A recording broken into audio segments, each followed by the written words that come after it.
J'ai pas envie de me démaquiller. Je suis trop belle.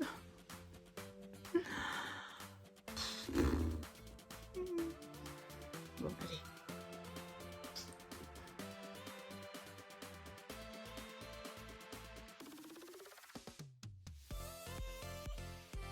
Hello, j'espère que vous allez bien. Parce que moi, ça va. C'est Johanna, aka Chocolate Scripts. J'espère que vous allez passer un bon week-end. Il est actuellement presque 1h30 du matin. J'ai craqué.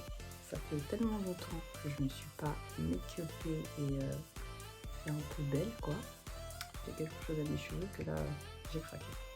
Alors, si nous sommes là aujourd'hui, ce n'est pas pour rien. La céréale bloqueuse, la céréale bloquée, est de retour.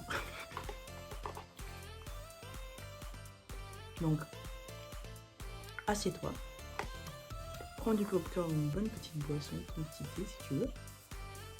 Moi, j'ai pris de la glace. Il est 1h du matin. Combien je goûte un petit truc, hein, quand même. En tout cas, si vous êtes sur cette vidéo, c'est que vous connaissez déjà les thèmes. Aujourd'hui, je vais vous raconter ce qui s'est passé avec Coco Emilia. Alors, pour ceux qui ne connaissent pas Coco Emilia, alias Claude Emilia Wemba, anciennement appelée Nawe, une influenceuse jet-setteuse camerounaise, d'origine camerounaise, plus particulièrement Bamil, s'est fait connaître à la fois au Cameroun et aussi dans le monde entier en général, par sa vie de luxe qu'elle montrait beaucoup sur les réseaux, par ses voyages, ses habits de luxe, ses chaussures, enfin bref, son image de luxe qu'elle montrait sur les réseaux. Elle est aussi connue pour ses divers clashs avec beaucoup d'influenceuses, avec beaucoup d'influenceuses d'origine africaine surtout, notamment les sœurs Sora du Mali, si je ne me trompe pas, Nathalie Koua, bien évidemment. Voilà, Nathalie Koua. Non, alors, Coco Emilia est surtout connue parce que au fur et à mesure qu'elle affichait sa vie de luxe, qu'elle affichait ses beaux hôtels, ses belles chaussures, ses beaux habits, ses jets et tout ça, excusez-moi, ça lui a donné une réputation de pimentière, entre guillemets, ce qui veut dire en Afrique, c'est quelqu'un qui prostituée de luxe, si vous voulez. Ça fait que les gens, ils voient la vie de luxe, ils se disent, bah forcément, c'est quelqu'un qui vend son corps, c'est quelqu'un qui utilise les hommes, qui se fait payer par les hommes pour vivre, bien évidemment. Nathalie Koua, oui, Emilia a toujours, bien évidemment, sans trop dire et sans trop vraiment montrer, mais a toujours revendiqué cette image de quelqu'un qui est entrepreneuse tout simplement et qui se bat comme elle peut dans la vie. Donc elle n'a jamais vraiment dit, mais elle a toujours essayé de faire comprendre aux gens que elle vivait sa vie d'entrepreneuse en faisant plusieurs business. Bref, voilà le contexte. Moi, j'ai commencé à suivre Nathalie Koua sur les réseaux. Mais pourquoi je dis Nathalie Koua? Ouais. J'ai commencé à suivre Coco Emilia sur les réseaux, sur Instagram et surtout sur Snapchat où elle était très très active. Parce que voilà, moi j'entends parler des personnes, je m'entends parler de ci, on dit ça, et j'aime beaucoup me faire mon propre avis sur la personne. Donc j'ai commencé à la suivre pour voir comment elle était sa vie, et physiquement, Coco Emilia, c'est une femme extrêmement belle. Ça, c'est quelque chose qui est indéniable, elle est vraiment très belle. Donc, on peut très bien dire que voilà, elle se fait entretenir, il n'y a pas de mal, tu vois. Mais moi, je voulais vraiment me faire mon propre avis, c'est pour ça que j'ai commencé à la suivre. Donc, sur Snapchat, vraiment, elle montrait sa vie, elle montrait ses chaussures, ses fêtes. Ce qui m'a marqué, c'est qu'elle était extrêmement, mais vraiment tout le temps en boîte de nuit. Mais pour moi, je trouvais ça incroyable. Quelqu'un qui pouvait être en boîte de nuit du lundi jusqu'au vendredi. Bref. Donc voilà, donc moi c'est ça qui m'a vraiment interpellée. Donc, hormis les chaussures, tout le mur de chaussures de marque, ou bien les habits de marque tout le temps et tout ça. Hormis ça, hein. Voilà. Et à ce moment-là, il y avait Nathalie Koa qui faisait un vide dressing sur son Snap. Et donc elle avait dit qu'elle avait trop de choses et qu'elle voulait s'en débarrasser pour faire de la place.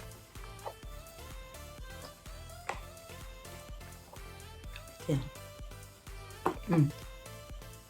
Et comme je suivais aussi Coco Emilia sur Snap, et qui montrait beaucoup ses chaussures, elle montrait ceci, elle montrait cela, elle montrait ceci, elle montrait cela, bref. Moi je l'ai vue avec beaucoup de chaussures. Johanna, toi et toujours ta bouche là, toi quoi? Machin et tout, je me suis dit, bon bah, Nathalie Koa fait un vide dressing, et toi alors? Toi t'as plein de chaussures, tu vas faire quoi avec tout ça? Donc en gros, je lui ai envoyé un message. Je lui ai envoyé un message en lui demandant que oui, Tata, tu as beaucoup de chaussures, ça te dirait pas de faire un... À vous ou à Banda, Johanna Marina. Ferme ta bouche. Elle m'a répondu sèchement par écrit, non, j'ai pas envie, j'ai envie de les garder. Ok, d'accord. Ensuite, j'ai envoyé un autre message en lui disant que maman, vraiment, on te voit tous les jours en boîte de nuit, vraiment, en gros, comment tu fais quoi? Hein? Comment tu fais? Tous les jours on te voit en boîte de nuit, tu sors tout le temps, enfin, dis-nous comment tu fais, on fait comment pour être comme toi? Et, maman, hein? Quand je dis que je ne vois plus ma bouche là, c'est fini. 2 minutes plus tard, j'ai été bloquée. Bloquée. Je sais plus, ça fait un moment, je me suis rendu compte que j'étais bloquée parce que ça fait vraiment longtemps. Mais, ouais, ça date de 2018-2017, je pense. Mais voilà, je crois que c'est le lendemain, je me suis rendu compte que je voyais plus ces... Je sais même pas à quel moment j'ai été bloquée, je sais plus. T'as vu? Je vois plus tes snaps, je me dis, mais qu'est-ce qui se passe? J'essaye, je trouve pas un biscuit de merdise, je la trouve pas. Je vais sur son Instagram. Et bah là je la vois, mais sur son Instagram, elle met rien en fait. Elle met vraiment rien. Donc tu peux pas savoir. C'est vraiment sur Snap qu'elle mettait toute sa vie, que voilà. Et puis genre on pouvait la suivre du jour au lendemain. Et bah, vous connaissez, inspecteur Katia Johanna. J'ai créé un deuxième Snap. Je pouvais pas vivre comme ça. Quoi? Tu me bloques? J'ai fait un nouveau Snap, ou sinon j'ai écrit sur, je sais plus si c'était Instagram ou sur WhatsApp, en disant Coco Emilia m'a bloqué. Je lui ai juste demandé que ma chérie, comment tu fais pour être tous les jours en boîte de nuit quoi? Hein? Vous pouvez nous expliquer? Elle m'a bloqué. Mais moi je me suis dit que si tu me bloques, c'est que tu as quelque chose à te reprocher quand même. Mais après, au fur et à mesure, comme ça fait du temps, j'ai pris du recul sur la chose. Je me suis dit, bah en fait, non, c'est pas quelque chose caché. C'est que, au bout d'un moment, elle n'a pas forcément obligé de dire tout ce qu'elle fait ou de se justifier, tout simplement, parce que je suis qui, moi? Donc, franchement, avec le temps, maintenant, elle est mariée, elle a un enfant. Je repense à ça, je me dis, bah en fait, c'est peut-être moi qui ai été bête de lui demander ça, parce que... En fait, je pense que c'était un peu... Ce sont pas tes affaires, quoi. Parce qu'au départ, quand elle m'a bloqué, je me suis dit, ouais, elle a quelque chose à cacher. Mais en fait, non. C'est juste pas tes affaires. Non, mais voilà, c'est ça, c'est que... Maintenant, quand j'y pense et quand j'en parle, je me dis juste que... À ce moment-là, elle avait pas envie de raconter sa vie. Ou, ouais, parce qu'elle était jeune. Je crois 24, 26, quelque chose comme ça. Elle n'avait pas forcément envie de dire aux gens que oui, je fais ça. Elle n'avait pas envie de se justifier, de raconter sa vie, quoi. Donc après, maintenant que j'ai du recul, moi je comprends que oui, elle n'avait pas envie. C'est sa vie, elle fait ce qu'elle veut. Voilà. Donc jusqu'aujourd'hui, Coco Emilia ne m'a pas débloqué sur Snap. J'avais créé un autre Snap pour pouvoir la suivre, donc je la suivais là-bas. Mais après, au bout d'un moment, j'ai changé de téléphone, j'ai changé de mot de passe. Et comme j'avais créé tellement de fake comptes sur Snap que finalement, bah, j'ai perdu tous les mots de passe. Donc après, j'ai eu la flemme de dire ouais, je vais refaire machin et tout. Au bout d'un moment, tu t'en fous quoi. Bah, elle t'a bloqué. Bah, je suis dégoûtée parce que j'aurais bien voulu voir son Snap parce que c'est quelqu'un que j'apprécie quand même. C'est quelqu'un que je la trouve extrêmement belle. Je trouve aussi qu'elle a vraiment du courage parce que jusqu'à maintenant, elle a toujours été critiquée, toujours été pointée du doigt. Ce qui m'a vraiment touchée, c'est lorsque les gens ils ont commencé à faire tout un drame, tout un cinéma sur sa grossesse. Franchement, ça c'est ça qui m'a vraiment choquée.